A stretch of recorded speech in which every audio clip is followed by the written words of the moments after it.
andiko jolutumbulu ko jotelo mowuok e kaunti ma Bungoma sani osechako loko pachgi ka girango weche siasa ka gitiyo kod buche magolo jochung' manigi dongruok. Jod bura ma Kimilili Didmas Baraza oyie lokruogno kowacho ni sani jolutumbulu mang'eny dwaro mana dongruok kendo mano en dwaro mar jolutumbulu e kaunti ma Bungoma.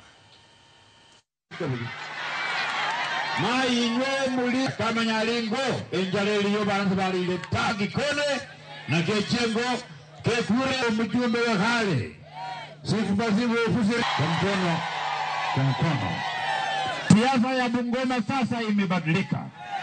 Siasa ya Bungoma, wananchi wa Bungoma wamekataa watu ya kuletwa. Wananchi wa Bungoma wamekataa viongozi ambao wameendelea kuuza matumaini miaka nenda miaka rudi. Wanataka suluhisho ya matatizo ambayo wananchi wanapitia kila siku. Na wakina mama wameamua kwamba wanachagua kiongozi wenye maono.